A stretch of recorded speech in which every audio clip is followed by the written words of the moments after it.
I'm Zim, and you're listening to the Helpful Photographer Podcast in collaboration with New York City Photo Safari. To register for a safari, please visit newyorkcityphotosafari.com. This is a follow-up podcast for Vicky in Tulsa. In the last pod, I talked about some features that can have a big impact on the price of a camera. The features I'm going to discuss today will have very little to no impact on the price of the actual camera, but some manufacturers like to make it a sell point. So are the actual sell points? Let's jump in. The first is the number of lenses available. With the current move to mirrorless, some manufacturers are further ahead than others in developing and bringing to market a big variety of lenses for their mirrorless lineup. While Sony has over 70 E-mount lenses, Canon is on the bottom with only 35. But here's the question. Are you buying all 70 lenses? Or are you just buying the Holy Trinity? If the lens you really need is not in the lineup, this is a problem. And perhaps you need to consider a different camera body. The number of lenses a manufacturer is offering is probably not a big deal for the vast majority of photographers. But what about third-party lenses? I'm not a big fan of third-party lenses, so that's not even a consideration for me. You can check out episode 47 for that information. You'll also want to check out the manufacturer's prices for their lenses, as this can be incredibly different. Next up, metal versus plastic.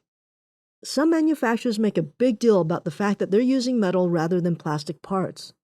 There are pros and cons with this. Metal is rather heavy and won't bounce. If you drop it hard enough, it will dent, and that's the end of that. On the other hand, any lens with plastic parts is likely made with high-end glass-infused plastic, which will be significantly lighter, and it's going to have a little bit more give than metal. But again, if you drop it hard enough, it's probably gonna crack. Bottom line is that metal is not the end-all be-all, and plastic is not the negative that it used to be. There are downsides to both. Another sell point that I've been seeing is color. I'm talking about how the camera renders the colors you're photographing, or whether or not you can apply electronic filters like you do on Instagram. Personally, I don't think this is a big deal either. If you're shooting RAW, any modern camera is going to give you so much information that you can pretty much do whatever you want in post-process. If you're just shooting JPEG, how the camera decides to process the image will play a more important role in your photos than if you're shooting RAW. And I do hesitate to say that you quote-unquote should be shooting RAW. Everyone has different needs in photography, and it's really rare that there's only one path for everyone. What about in-camera noise reduction, HDR, or upscaling of images? So in other words, processing your images in your camera. Personally, I think most of this is useless. Let's put it this way. If you have a 4-minute exposure, you are looking at a 4-minute noise reduction. Why would I do this in camera when I can do this on my computer and it literally takes 10 seconds? I'm going to be out there shooting a long time, and if I'm going to double my time for every time I press the button, that's going to be a pain. Furthermore, do you really think Canon or Nikon's post-processing software beats Adobe? A company that has devoted millions of dollars into just post-processing software? And isn't your computer software so much more powerful than the camera? I think it's going to be able to handle stuff a lot better. And lastly, seriously, are you going to take those pictures and then eventually sit down with your camera and do your post-processing in your camera? Personally, I don't see it.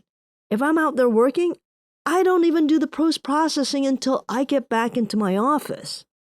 I don't even have Lightroom on my travel computer, and I'm going to be gone for 2 to 3 to 4 weeks. I don't even bother. It takes way too much time, and I have better things to do, like go out and do more shooting. As you can see, I pretty much don't think there's a lot of benefit to have anything that can be accomplished in post-production. For the most part, these are the only bells and whistles that I can think of that you shouldn't give a camera much credit for. The stuff in the previous podcasts are a lot more important factors.